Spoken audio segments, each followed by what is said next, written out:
Hello and welcome to day 8 of Navaratri. If you've been tuning in so far this week, we've been looking at the qualities of the Divine Feminine. Navaratri, a celebration of the Divine Feminine. And today the quality that we're going to be engaging with is leadership.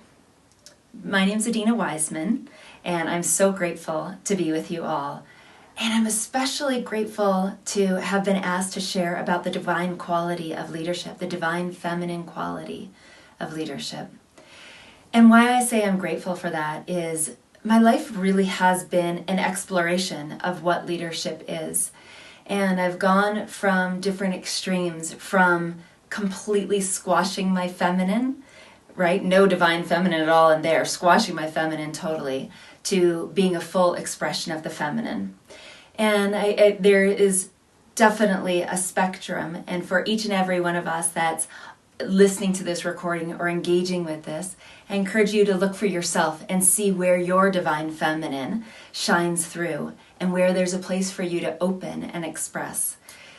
So before I dive in, I do want to say that divine feminine in leadership is not a particular way of leading. It's not being female, right? There's divine feminine and divine masculine, and we each embody both of those qualities. So this is an opportunity to look, am I balanced in those qualities? When is one needed? When is my masculine needed? When is my feminine needed? What do I want to open in order to engage maybe the group that you're leading, the people that you're leading, the topic that is important to you? Maybe it's an initiative that you want to forward. So, leadership, let's start there. My leadership journey, as I shared, has not always been this huge expression of divine leadership. In fact, I would say it's actually taken intentionality for me to be that way. So, I remember as a little girl, actually I remember in grade school, running for student government. I don't even actually remember if I won or not, but I remember running for student government. And for me, leadership was always an obvious expression for me. And then I got into middle school, and I remember feeling a little too awkward to put myself out there, and then got into high school and really stepped into the world of what is it to lead others? What do others need? What is the cause, the topic, the purpose, and how do you engage a group or a team of people to be a vessel for what's wanted? And in high school, I was pretty free to express inside of my feminine. It wasn't an issue at that point. When I got to college, I ran for student government in college. And I went to a big university. There was about 40,000 students, and we had senators as part of our student government. And there were 8 senators. And out of the 40,000 students, that was graduate students included, I didn't realize that it was kind of a thing that freshmen don't run for student government. So I ran. And I ended up winning and taking first place, and they rank you as senators. And I think it was a bit of a surprise, even maybe to myself.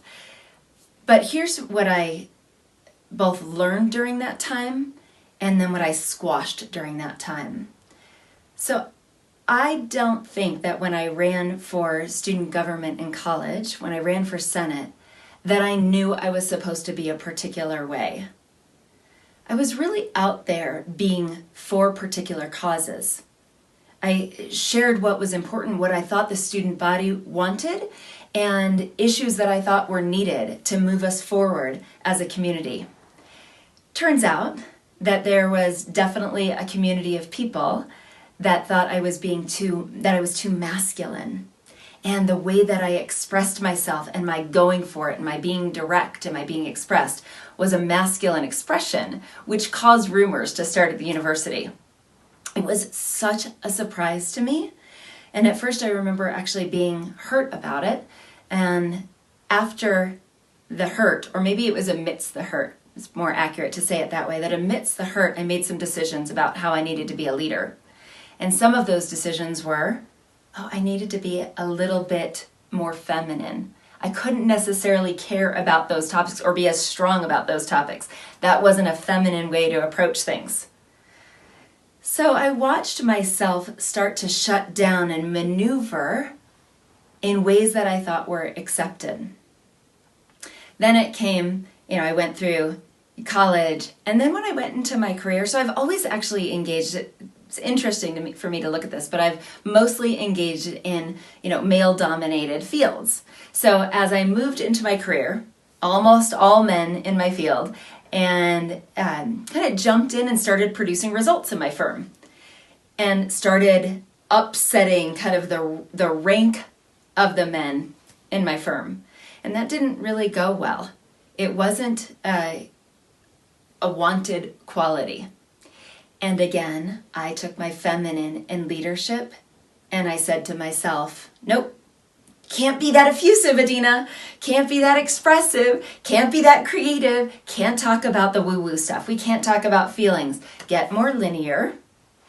Try to just walk the line. Don't be so expressive. And find your place in the system.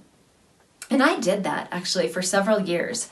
And what I noticed after doing that for several years, it was probably about 8 years into my career, 8-9 years into my career, I was just dying inside. I was trying to be somebody that I wasn't. And what was dying to get out was this divine feminine leader.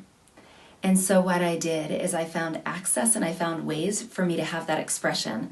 And it was at first outside my firm, or when I was asked to engage in leadership in my firm, I would only speak about leadership, and leadership in global terms, but also leading with our clientele in ways that were really authentic for me. And for me, a lot of that expression, surprisingly even to me, was really divine feminine. And so I continued that path and stayed on that path for several years. A few years ago, I was asked to step up into another leadership role inside of my firm, and it was the first one for a many number of years as I had kind of pulled myself away. And as I stepped into that role once again, I found myself overdoing my masculine because it's what I thought I had to do to engage people, to be successful, to get the job done. And it hurt me. Ultimately ended up in my resignation because physically my body said no more. So I reversed that, right? Stopped that and started again acting for my feminine. So I want to share with you what I think are the qualities of the divine feminine. So the divine feminine has this sensitivity to alignment. And it's not only alignment of self, but it's alignment in a room. It's alignment in a group of people. It's alignment in an organization. It's alignment in the world. And the divine feminine senses that and knows where leadership, where great things take place, where the miracles happen, is when that alignment occurs. And the divine feminine can hear anything. I always think about Ma, and I think about the courses that most of us have been in with Ma, when Ma can hear us say anything. That, to me, is the epitome, the depiction of the divine feminine. Can be with anything, open up to a greater purpose, open up to that alignment, and have us move into our purpose. So the divine feminine really can hold a space for individual expression inside a mass amount of diversity, right? Mass amount of diversity and come together for a purpose. The divine feminine allows for expression. All expressions. That can be something that's really even contracted. There's allowance for that contraction because the energy, the vibration expands people. The divine feminine is both caring and coming from love, but also fierce in nature.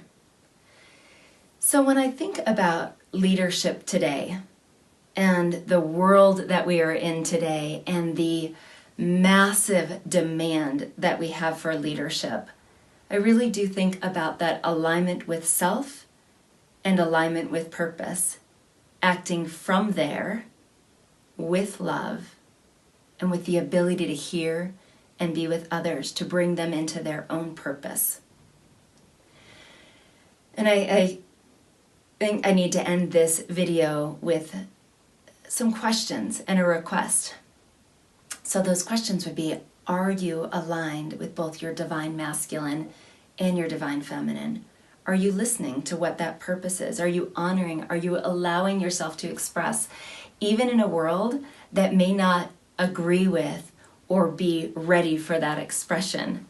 Are you taking action? Because now is the time that we desperately need leadership, and we need the divine feminine in leadership. So I encourage you, listen for what actions there are to take next, and write some things down and do it and get it done. Thank you so much for being with me. Happy Navaratri. Om Jai Jai Sema.